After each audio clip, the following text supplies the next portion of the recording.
ஏத்தகோவில் அரசு கல்லர் தொடக்கப்பள்ளியில் பள்ளியின் ஆண்டு விழா சிறப்பாக நடைபெற்றது. ஆண்டிப்பட்டி அருகே ஏத்தகோவில் உள்ள அரசு கல்லர் தொடக்கப்பள்ளியில் 2024 மற்றும் 2025 ஆண்டிற்கான விழா நடைபெற்றது. இந்த விழா பள்ளியின் தலைமை ஆசிரியர் சீதாலட்சுமி தலைமையில் நடைபெற்றது.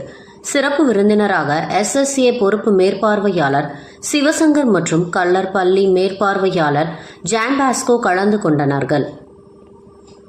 சிறப்பு விருந்தினராக SSA பொறுப்பு மேற்பார்வையாளர் சிவசங்கர் மற்றும் கல்லர் பள்ளி மேற்பார்வையாளர் ஜான்பாஸ்கோ கலந்து கொண்டார்கள். இந்த விழாவில் பள்ளியின் உதவி ஆசிரியர்கள் ஜெயலட்சுமி, சூர்யா, சர்மிளா, ஷீலா, தேவி மற்றும் திருமலை ராஜா மற்றும் மாணவ மாணவிகள் பலர் கலந்து கொண்டார்கள்.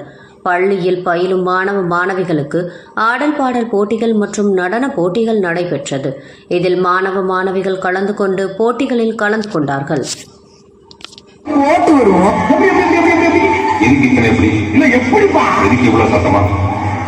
எனக்கு தெரியும். அதாவது இந்த ஸ்டெப்புக்கு எல்லாரும் வலது கால தூக்கிடுங்க. நெக்ஸ்ட் அந்த ஸ்டெப்புக்கு அட் டைம்ல எல்லாரும் ரெண்டு காலையும் தூக்கிடுங்க. இப்ப